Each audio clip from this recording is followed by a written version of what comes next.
प्रणाली का निर्माण किया और अब उसके पास एक अच्छी टीम है जो इस पर काम कर रही है। मुझे शांति है और मुझे पता है कि कल भले ही मैं वहां न हूं, मेरी पीढ़ी को कठिनाई नहीं होगी और दुनिया पर प्रभाव डालना जारी रखेगी। फिर से कहता हूं, यहां शून्य जोखिम है। हम कोई जोखिम नहीं लेते। उसने अपने पैसे लगाए, उसने अपना समय। नमस्ते सभी को, हैप्पी थैंक्सगिविंग। जैसे मेरे भाई बॉब ने कहा, कल अमेरिका में थैंक्सगिविंग वह दिन है जब हम भगवान का धन्यवाद करते हैं और हमें भगवान का धन्यवाद भी करना चाहिए हमारे कंपनी के लिए। आप जानते हैं कि हम यहाँ इतने समय से हैं। बड़ी लचीलापन, धैर्य, आप जानते हैं जैसे मैं हमेशा कहता हूं, धैर्य एक गुण है और यह एक गुण है। इसलिए हमें कल भगवान का धन्यवाद करना है। अमेरिका के साथ थैंक्सगिविंग है, परिवार एक साथ आता है, हम भगवान का धन्यवाद करते हैं सब कुछ के लिए और हम अभी भी भगवान का धन्यवाद करते रहते हैं। श्री यश, उनकी टीम और उनके परिवार के लिए, और भगवान का धन्यवाद करने के लिए अभी हमें वह ऊर्जा देने के लिए जिससे हम सभी सिलेंडरों को सक्रिय कर रहे हैं। आप जानते हैं, इसे हमेशा गर्म रखने के लिए, संस्थापकों को यह समझाने के लिए कि यह व्यवसाय आपका व्यवसाय है। आपको इसे अपनाना होगा क्योंकि हमारे पास एक सीईओ है। हमारे पास एक सीईओ है जो इस व्यवसाय की अवधारणा को समझता है। इससे पहले कि उसने इस व्यवसाय की अवधारणा को शुरू किया, वह जानता था कि बाजार में क्या है। वह बाजार को जानता है, वह ग्राहकों को जानता है, वह जानता है कि उन्हें क्या चाहिए और वह जानता है कि क्या कमी है, क्या। इसी आधार पर उसने इस व्यापार अवधारणा को प्रस्तुत किया क्योंकि वह जानता है कि लोगों को क्या चाहिए। कंपनियों, मध्यम और बड़े व्यवसायों, छोटे कंपनियों को क्या चाहिए, यहां तक कि हम व्यक्तिगत रूप से हमें क्या चाहिए, इसी तरह वह अब सामने आया। इस सहानुभूति के व्यापार अवधारणा को प्रस्तुत किया जिसे मेरे भाई बॉब मार्ले, बासियन और क्रिस जॉनसन सभी ने चर्चा की। लेकिन उसने यह क्यों किया? क्योंकि वह जानता है कि वहां बहुत अधिक भ्रष्टाचार है और यही कारण है कि वह बार बार कहता है कि हम भ्रष्टाचार की समस्या को हल करने जा रहे हैं। वह जानता है कि उसे आना है और इसे संबोधित करना है। वह एक साहसी व्यक्ति है जिसने इस चुनौती को स्वीकार किया है कि मैं इसे ठीक करूंगा चाहे जो भी हो। और जब मैं इसे देखता हूं तो वे डिजिटल परिवर्तन पर भी ध्यान दे रहे हैं। जैसा कि क्रिस जॉनसन ने कहा, हम 5 से 10 साल आगे हैं। क्या आप इस पर भी ध्यान देंगे? मैं इसे इस दृष्टिकोण से देखूंगा कि इंटरनेट आया, लोगों ने इंटरनेट का लाभ उठाया।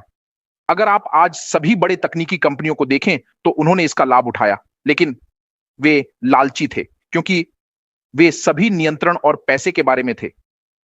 उन्होंने ग्राहक संतोष के बारे में नहीं सोचा। हमारे सीईओ इसे ग्राहक संतोष के दृष्टिकोण से देखते हैं और न केवल ग्राहक संतोष पर ध्यान देते हैं। उन्होंने कहा कि मैं खुद को क्लोन करना चाहता हूं, मैं खुद को दोहराना चाहता हूं क्योंकि वहां भी गरीबी है। मैं यह सुनिश्चित करना चाहता हूं कि लोगों को साफ पानी, बिजली और बाकी चीजें मिलें और वे एक आरामदायक जीवन जी सकें। उन्होंने दुनिया को पलटा। ये उसके बच्चों की तरह है, वे उसका आनंद नहीं लेते। हमारे लिए कोई जोखिम नहीं, उसे बस हमारी प्रार्थना और धैर्य की जरूरत है ताकि हम आनंद ले सकें। लॉजिस्टिक्स वही है, लॉजिस्टिक्स। हम मालिक नहीं हैं।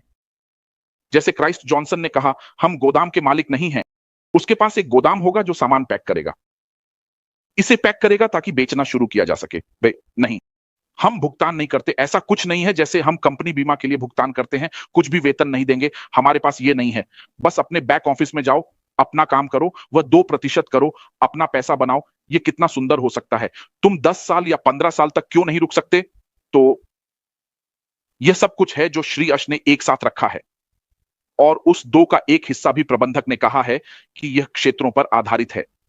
आपसे, मुझसे, मेरे लिए भी एक क्रिया होनी चाहिए। आपको कार्य करना होगा। बस अपने बैक ऑफिस में जाओ, अपने ओईएस में जाओ, अपने वॉलेट में जाओ।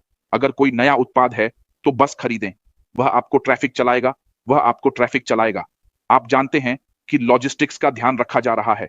फिर आप कहीं समुद्र तट पर बैठेंगे और आनंद लेंगे। लेकिन वही है जो सारी ऊर्जा लगा रहा है हमारे लिए शून्य सप्ताह। इसलिए मैं इसे इस तरह देखता हूं। फिर वह संस्कृति भी है जो उसने हमारे भीतर बनाई है। हम एक परिवार नहीं हैं। अगर मैं उड़कर कहीं भी जाता हूं, आप जानते हैं, मैं कनाडा जाता हूं, माइक वहां है या बात करता हूं, माइक मुझे एयरपोर्ट पर उठाएगा। मैं ऑस्ट्रेलिया जाता हूं, निकटतम वहां है, वह मुझे एयरपोर्ट से उठाएगी, आप जानते हैं। तो ये है, मैं इसे देखना पसंद करता हूं कि हम एक व्यवसाय में हैं जो एक पारिवारिक प्रकार का व्यवसाय है। हर कोई प्रगति करेगा, हर कोई आनंद लेने वाला है, हर कोई पैसा बनाने वाला है, क्योंकि वह आपको पैसा बनाने के लिए मजबूर करेगा। बस इसे पकड़ो और अपने मार्केट प्लेस पर डाल दो। बस यही सच है। यही 2% है और यह आप हैं जो यह तय करेंगे कि आप कितना बनाना चाहते हैं। अगर आप अपने एक उत्पाद के साथ रहना चाहते हैं तो यह आप पर है। अगर आप कई उत्पाद चाहते हैं, क्योंकि हमारे पास बाजार मूल्य से ऊपर के विभिन्न उत्पाद हैं। मैं फिर से कहूंगा कि उसने एक प्रणाली बनाई है। वह एक प्रणाली बना रहा है जो आपको बस उसे करने की अनुमति देती है जो वह करना चाहता है। लेकिन वह एक प्रणाली बना रहा है कि यहां तक कि 8 अरब लोग आएंगे, वह ट्रैफिक में कूदेंगे। और आप जानते हैं, हमारे data centre, cloud, hybrid data centre के साथ कोई समस्या नहीं होगी। जो वह बना रहा है, भुगतान प्रोसेसर जो वहां है, हम इसके मालिक हैं। और जब आप एक डेटा सेंटर के मालिक होते हैं तो आप भुगतान प्रोसेसर के मालिक होते हैं, आप डोमेन के मालिक होते हैं, आपकी वेबसाइट आपके लिए चल रही होती है। जब आप इन सभी चीजों के मालिक होते हैं तो आपके पास, सच है, कोई तीसरा पक्ष नहीं है जो आकर कीमतें निर्धारित करना चाहता है, फिर उसे ग्राहकों के लिए कीमतें बढ़ानी पड़ती हैं। नहीं, हम इसे अपने पास रखते हैं। चूंकि हम इसे अपने पास रखते हैं, हमारे पास इसका नियंत्रण है। यदि आप किसी भी प्रकार की कीमत के साथ आना चाहते हैं तो मैं इसे फिर से कम कर दूंगा। यदि आप किसी भी कीमत के साथ फिर से आते हैं तो मैं इसे फिर से कम कर दूंगा। आपके पास तीसरा पक्ष है जिसे आप भुगतान करेंगे। हमारी अपनी कंपनी में कोई तीसरा पक्ष नहीं होगा, क्योंकि हम सब कुछ अपने पास रखते हैं। यह कितना सुंदर हो सकता है, यह कितना सुंदर हो सकता है। हमें 10 साल तक इंतजार क्यों नहीं करना चाहिए? हमें इंतजार क्यों नहीं करना चाहिए? हमें सवाल पूछना बंद कर देना चाहिए। खेलते रहो, अपने व्यवसाय को जानते रहो। जाओ और करों के बारे में पता लगाना शुरू करो। तो क्या तुम अपना खुद का सीपीए कर व्यक्ति पा सकते हो? अपने देश में देखो, आपके देश में कर श्रेणी, कर दर के बारे में कौन है? आप इस पर कैसे काम करने वाले हैं? ये वे चीजें हैं जिन पर हमें अब ध्यान देना चाहिए। हमें सवाल पूछना बंद कर देना चाहिए, क्योंकि आपके पास एक व्यवसाय आ रहा है। जैसे मैडी और क्रिस कह रहे हैं कि हम चौंक जाएंगे और वह हमें आश्चर्यचकित करना चाहते हैं, और मुझे यह एहसास है कि वह हमें आश्चर्यचकित करने वाले हैं। क्योंकि जो ऐश मैं जानता हूं वह 5 साल तक नहीं पहुंचा। वह उस प्रकार का है जो एक अलग नस्ल का है। वह एक अलग नस्ल का है। यह एक अलग नस्ल है। मैं एक तकनीकी व्यक्ति हूं, लेकिन उसका स्तर आपसे ऊपर है, आप जानते हैं। इसलिए मैं कहना चाहता हूं कि हमें उसके लिए और उस टीम के लिए प्रार्थना करते रहना चाहिए जो वे काम कर रहे हैं। आप जो कर रहे हैं उसे करते रहें। जब वह सामने आएगा और कहेगा कि ठीक है, अब हम तैयार हैं, इसे ले लें और इसके साथ आगे बढ़ें। आप एक व्यवसाय के मालिक हैं। वह व्यवसाय आप हैं जो यह निर्धारित करेगा कि आप कितना कमाते हैं। यह व्यवसाय अनलिमिटेड है। मैडी ने वहां नंबर डाले हैं। उसने आज फिर एक और नंबर डाला।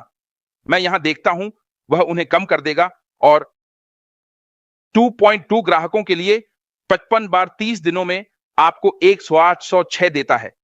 मैं बस सोच रहा हूं कि कोई विकासशील देश में एक उत्पाद के साथ एक महीने में इतनी राशि कैसे कमा सकता है। एक, आप क्या डालते हैं? आपका कोई जोखिम नहीं है? मुझे बताएं, इस ग्रह पर कोई भी व्यवसायी ऐसा है जिसने कभी जोखिम नहीं लिया? ऐश ने हमारे लिए सब कुछ किया है, कोई जोखिम नहीं, और आप इतनी राशि कमाते हैं एक उत्पाद। आपका बहुत धन्यवाद। Happy Thanksgiving.